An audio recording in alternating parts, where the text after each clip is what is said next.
He drew me out of deep waters. And today I just want to share with you a time that God drew me out of deep waters. I'm like shaking. This time of year in 2016, I was getting a pain in my belly and decided to go to the doctor, have it checked out. And there was some concerning mass, and I was referred to a surgeon, and he said he was worried that it was cancerous, suggested surgery, take it out, make sure everything's okay. So December 7th of 2016, I had a laparoscopic surgery to remove my ovary, in and out, go home, no big deal. I'd never been sick before, so I really didn't think anything could go wrong.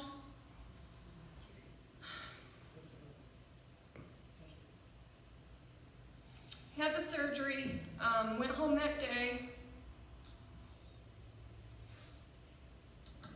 The pain was really bad, so I went back to the hospital that night. And they took one x-ray when I got in, and they admitted me. And I remember just feeling full, just up to my chest. I just felt so full. And the surgeon's like, well, that's normal. I had no bowel sounds going on. They said, you just need to eat and walk. This is normal. It's going to work itself out. And I remember I knew my body. I knew I couldn't eat. I knew that something was wrong. Anyway, 4 days came and went. On the fourth day, and this is the same, not being able to eat, not being able to walk, feeling full. On December 10th, I threw up when I was in the hospital. Relieved a lot of pressure. I felt great. And they're like, oh, okay, well, you feel better, so we'll just send you home. I went home, and I continued throwing up through the night, and we decided that next morning on December 11th to go back into the ER. And I remember they gave me the pain medicine. I was in a lot of pain. They gave me pain medicine, so I felt fine. I felt great. I was waiting to hear from a surgeon of what to do next, and I remember a nurse came into the ER and she said, don't tell anybody I told you this, but he nicked your bladder and your bowel. I had pain medicine. I'm like, oh, okay, we'll fix it. It'll be fine. A new surgeon came in, and he said, well, I'm not sure what's going on. We're just going to have to cut you open and take a look. Okay. I go into the nice cloud that you go in before you have a surgery. And I don't remember a lot after that. I remember waking up that next day, and nobody would tell me what the surgery was like or how it went. I remember lots of bandages, so I couldn't see what they had done. The doctor didn't want to tell me for a few hours. I just knew that I was tired and I was sore. I wasn't allowed to eat. I wasn't allowed to drink. I remember as the next day came around, then they let me see, and it just looked like I was just a deer that had been gutted. The pain was really bad, just weak. Never had a moment like that in my life. And I remember just feeling just limp. And all I could do was just listen to everybody else. And I heard the doctor out in the hall. He was talking to a nurse, told her my name, what had been going on, and I heard him say failure to thrive. And I worked in nursing homes all throughout my 20s, and sometimes we get bored and I look in people's charts and I'd see the diagnosis of failure to thrive. What does that mean? In my mind, that meant someone that was just done. They couldn't do any more to help themselves. It was just a matter of time and they would be gone. And I thought, oh my gosh, I can die. I can't, I felt the most helpless I'd ever felt. I just felt like there was nothing I could do. I'd never felt like that before in my life, where there was just nothing I could do to help myself. And that's when I knew that was God. I knew that it was He was taking over. He had to. I had no choice to let him. And I'd always dwelled on that failure to thrive thing constantly. Well, he said, I was thinking about what I wanted to say today, and I wanted to come up with something inspirational, like, they might have said I was a failure to thrive, but because of God I'm alive.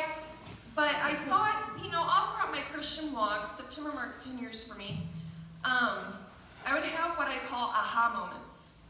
Preacher would say something, that kind of touches me a little bit. And I'm thinking about what I'm going to say today, and I think about the failure to thrive. And I had an aha moment. I thought, that's not really an aha moment, that's a failure to thrive moment. That was the moment, the biggest moment in my life I realized that I do fail to thrive all the time. I have to have God in me to be alive. I think that's my new aha. And when Donna testified this morning, that was just another confirmation for me that it just, without that failure to thrive moment, I don't know if I'd be alive.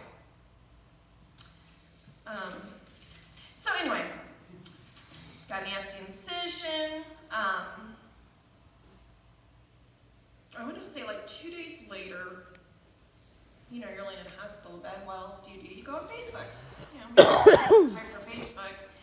And I'd seen posts written about my surgery, and I'd seen words like crucial and critical, and please keep praying. This is so serious, please. And I just had no idea. I remember I was just hungry. I couldn't eat. I couldn't walk. I couldn't cough.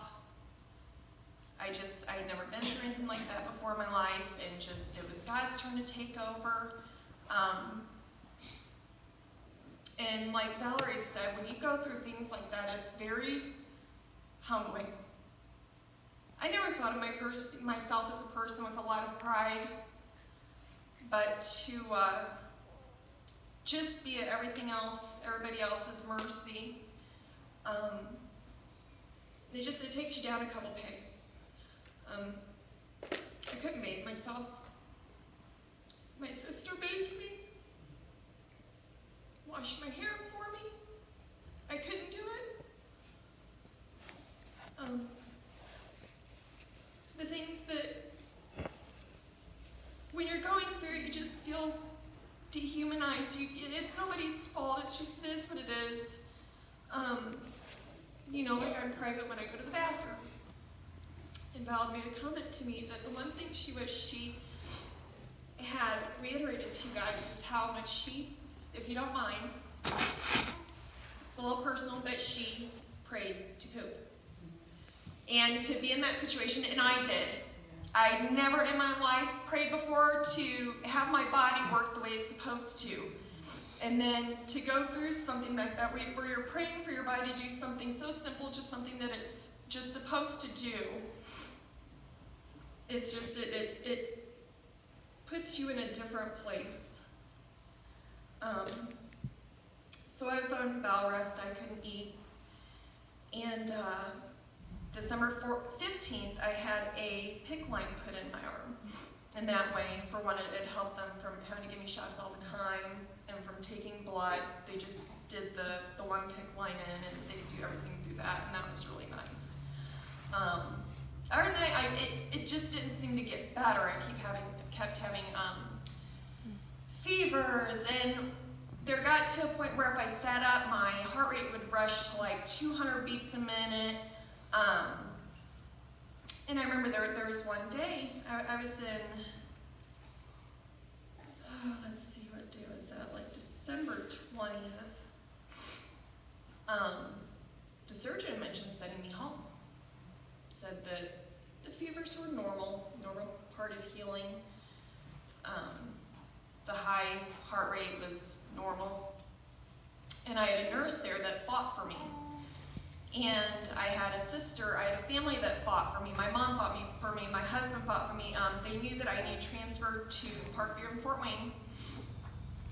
And I was in Parkview and Kendallville for about 3 weeks, and then I got transferred to Fort Wayne. And it finally started to feel like things were getting easier.